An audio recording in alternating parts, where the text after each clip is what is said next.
თბილისის საქალაქო სასამართლოში პარლამენტთან მიმდინარე პროევროპული საპროტესტო აქციების დროს ჯგუფური ძალადობის ორგანიზების ბრალდებით დაკავებული 8 ახალგაზრდას წინა სასამართლო პროცესი მიმდინარეობს. დღევანდელ სასამართლოს ხდომაზე მტკიცებულებების დასაშვებობაზე მსჯელობენ. ასევე გადაისინჯება დაკავებულების ზვიად ცეცხლაძის, ვეფხია კასრაძის, ვასილ კეძელაშვილის, გიორგი გორგაძის, ირაკლი მიმინოშვილის, ინსაფალიევის, თორნიკე გოშაძის და ნიკოლოზ ჯავახიშვილის მიმართ შეფარდებული აღკვეთის ღონისძიება პატიმრობა. ბრალდებულები წარდგენილ ბრალდებაში თავს დამნაშავედ არ მიიჩნევენ. ამბობენ, რომ ის ბრალი, რომელსაც მათ ედავებიან, აბსურდულია.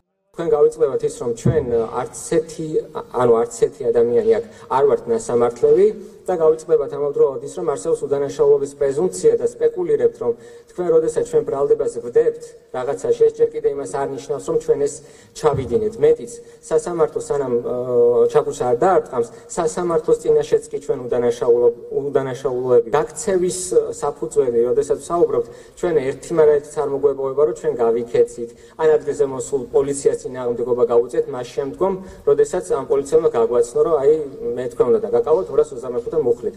იქ შეწინააღმდეგების ფაქტორი არ ყოფილა. და ბრალდების მხარე ამბობს, რომ ეს არის ჯგუფური, პლუს ამას ამბობს, რომ არ არის აუცილებელი, რომ ჩვენ შორის იყოს რაიმე მკაფიო ნაცნობობა ან თანაორგანიზება, მაშინ ნებისმიერი ადამიანი, რომელიც იმ დღეს აქციაზე იყო, აი სიტყვაზე ერთ-ერთი ადამიანი აქედან რომ ამოვიყვანო და ჩავსვათ ნებისმიერი, ვინც აქედან აქციაზე დადიოდა, მსგავსი ფორმულირებით შეიძლება აბსოლუტურად ნებისმიერზე შეიკრას ჯგუფური ძალადობის იარლი. თქვენი მხარე უბრალოდ ვერ ადასტურებს იმას, რომ ადგილზე გაცნობის რაიმე საშუალება მაინც არსებობდა, ან ჩვენ ერთ გარკვეულ სივრცეში ერთდროულად რაიმე მომენტში მაინც თან არსებობდით და ამის გარეშე ფიზიკურად შეუძლებელია ჯგუფს ერქვას ორგანიზაციული ან ორგანიზაციული სახე მიიღოს. მე უბრალოდ მინდა რომ სიმართლე დადგინდეს რა და ეს ქვეყანა ერთხელა და სამუდამოდ რა სამართლიათ ქვეყანა თუ აციოთ ხალხო რა.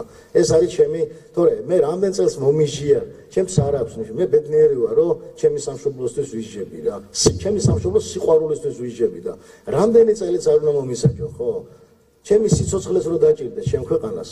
მე მზათა ვარ რომ გავიღოს და არაერთხელ ყოფილო რამისთვის მზად და დღესაც მზათა ვარ და სანამ ჩვენი ქვეყანა ღირსეულად სამართლიან ქვეყანად არ იქცევა, მე მანამდე ვიბრძოლებ კანონიერად, სამართლებრივად, მე ვარ პარტიული, პარტია ლელოს წარმოვადგენ, ვისი წევრი ვარ და არანაირი უფლება არ მაქვს და როგორც არც ერთ მოქალაქეს რომ რამენარად კანონი დავარღვევ, კი ბატონო, უნდა დავისაჯო, მაგრამ მინდა რომ ეს ყველაფერი გაითვალისწინოთ და მინდა რომ სამართლიანი იყოთ ის იმედიც მაქვს. პროკურატურას მიმართავ, რომ ჩემი მინიმალური საფრთხე არანაირად არ არსებობს, რადგან საღამოს 8 საათი იყო, როდესაც მამა ჩემმა დამიერეკა და დიდი სიყვარულით მოვეკითხა მამაჩემს და ჩემს ოჯახს. შემდეგ ის რომ მამა ჩემმა დამიერეკა და მითხრა რომ სახლში მოსულები არიან და რა ხდება, რომ მეთქი არ ვიცი მეთქი. მე საქმის კურსში ვიყავი ამ ყველაფერთან საღამოს 8 საათიდან. ღამის 2 საათი იყო, როდესაც სამსახურში უნდა წავსულიყავი, ბარში მოგეხსენებათ მოსილოსი ვარ. უნდა წავსულიყავი სამსახურში და მე ხო მქონდა იმის შესაძლებლობა, რომ სიტყვაზე რო ვიცოდი, რომ მომძებნდნენ და მოვიდოდნენ ჩემამდე. ავდგარიყავი და წავსულიყავი, თუნდაც ქალაქგარეთ. ან სადმე მეგობართან სადმე. იმის მაგრამ მე გავუჭირდი სახლში, ცოტა ხანი დაველოდე, მაგრამ მაგვიანდებოდა სამსახურში, ავდექი და წავედი. სანამ წავიდოდი, სახლში მომაკითხეს და სახლში დამაგავეს. ქართული ოცნების პროკურატურა ბრალდებულების პატიმრობაში დატოვებას, ხოლო ადვოკატები მათ დაუყოვნებლივ გათავისუფლებას ითხოვენ. ბრალდების მხარეს მიაჩნია, რომ ბრალდებულების ვეფხია კასრაძის, ვასილ კეძელაშვილის, ზვიად ცეცხლაძის, ინსაფ ალიევის, ნიკოლოზ ჯავახიშვილის, თორნიკე გოშაძის, გიორგი გორგაძის და ირაკლი მიმინოშვილის მიმართ გამოყენებული აღკვეთის ღონისძიება უნდა დარჩეს ძალაში, ვინაიდან კვლავ არსებობს როგორც მიმარვის, ასევე ახალი დანაშაულის ჩადენის საფრთხეები. პირველი წარდგენის სხდომაზე და მას შემდგომ სასამართლომ უკვე დაადგინა, რომ არსებობდა შესაბამისი მტკიცებულებითი სტანდარტი იმის თაობაზე, რომ ბრალდებულებმა ჩაიდინეს მათზე ბრალად წარდგენილი დანაშაულებული ქმედებები.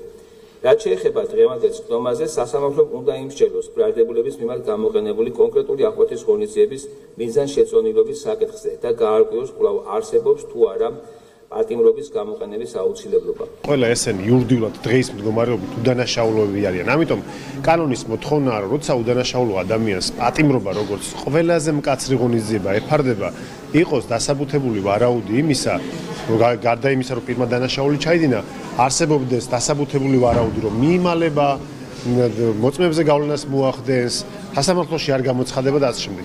ესეთი დასაბუთებული ვარაუდი ამ საქმეზე არ მოგვისმენია. არც ერთი მტკიცებულება არ დევს საქმეში, რომელიც ამ ვარაუდს დაასაბუთებდა და უფრო მეტიც ის ერთადერთი მტკიცებულება, რომელიც ამ საქმეში დევს, სინამდვილეში არის კანონდარღვევით მოპოვებული, მას იურიდიული ძალა არ გააჩნია და რომც გააჩნდეს ამ მტკიცებულებას, ამ ვიდეოს იურიდიული ძალა, მაგ შემთხვევაშიც ამ ვიდეოთი ვერ დგინდება ჯგუფური ძალადობის ჩადენის ფაქტი. მიგვაჩნია, რომ ზვია ცეცხლაძის და ასევე სხვა ბრალდებულების მიმართ ყველაზე მკაცრი ახლოთი ღონისძიების გამოყენების და ძალაში დატოვების აუცილებლობა არ გამოკვეთილა. ჩვენ დაცვის მხარემ და კონკრეტულად ზვია ცეცხლაძის დაცვის მხარემ დავაყენეთ ერთ-ერთი მნიშვნელოვანი მტკიცებულების დაუშვებლად ცნობის მოთხოვნა. ეს არის მისი საცხოვრებელი სახლიდან 4 დეკემბერს ამოღებული თითქოს პიროტექნიკა და სხვა დანარჩენი ნივთები. ამის საფუძვლად მიუთითეთ ის პროცესუალური დარღვევები, რომელიც ჩხრეკის მწარმოებელ პირებმა დაუშვეს. შესაბამისად ის პირები არ აძლევდნენ საშუალებას დაცვის მხარეს, რომ დასწრებოდნენ ჩხრეკის მიმდინარეობას, რაც აბსოლუტურად ფუნდამენტური უფლების დარღვევა. ზვია ცეცხლაძე ითხოვდა, რომ მასთან მისულ ადვოკატს ქონოდა მასთან კომუნიკაციის საშუალება და ამის მიუხედავად მას უთხრეს უარი. შესაბამისად, ერთობლიობაში ეს კონკრეტული მტკიცებულებები მიგვაჩნია, რომ უნდა იქნეს დაუშვებლად ცნობილი. დაკავებულების გათავისუფლებას ითხოვენ მათი ოჯახის წევრებიც. ისინი მოსამართლეს მოუწოდებენ მიიღოს მათ მიერ წარდგენილი მტკიცებულებები. იმედი მაქვს, რატო არ ვიცი ამ მოსამართლის, მაგრამ აი პროკურორებს მიუმართავ. სახლში ხო ყავთ შვილები?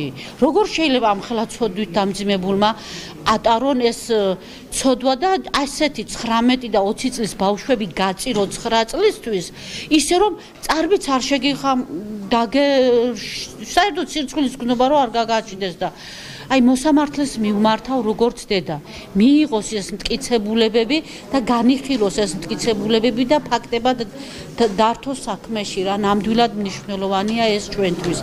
რომ ბავშვი რომელიც არის სწავლას მოწყურებული, იმან უნდა გაატაროს 9 წელი ციხეში, იმიტომ რომ პროკურორი თვლის, რომ არ დაუშვათ, არ მიიღოთ სამხილები. სამხილები ხომ მნიშვნელოვანი, აბა ისია სასამართლო, აბა რატო ყავს ჩვენ სასამართლო და რატო განვიხილავთ ამას? ამ პროკურორებს არ ვიცი რა უნდა ვქნათ, როგორ უნდა იცხრობდნენ, ხა მე ვარ ობოლი, არასდროს არც მითქრია ის და ჩემი წყევლა, ობლის წყევლა, ისე კარგად მივადა, არა მარტო ჩემი დარწმუნებული ვარ, არ შერჩება არც ერთი დღე გატარებული ჩვენი შვილების მან ელემენტარული უღაერო და ამ პირობებში ისე როგორც ვიცით, არანაირი მტკიცებულება, სავარაუდო ეშინიათ, მაგრამ ეშინიათ და ეთყობათ კიდე და მაგრამ ეხლა ბიჭების კი არა ჩვენი ეშინოდნენ.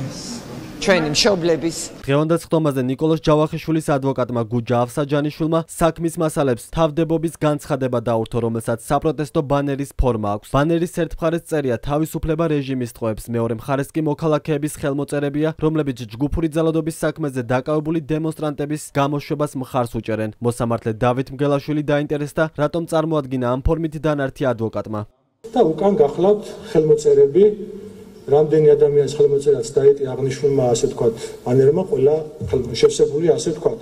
და ბატონო გუჯა, გითხარით, იმიტომ რომ ვადაში არ არის წარმოდგენილი, როგორც მტკიცებულება, ისე ფიქრობთ, რომ ამ სისხლის სამართლის საპროცესო კანონმდებლობის მიხედვით მხარეს ნებისმიერ დროს აქვს უფლება დაწეროს განცხადება. მე უფლება მაქვს მაგალითად ჩემი შუამდგომლობა შემოვიტანო განცხადებისათვის. ასევე უფლება მაქვს ნებისმიერ ჩემს განცხადებას გავუკეთო დანართი, ბატონო მოსამართლე. აღნიშნული ბანერი არის წინა მხრიდან, მაგრამ მეორე მხრიდან აღნიშნული არის მოქალაქეების მოთხოვნა, ბატონო მოსამართლე.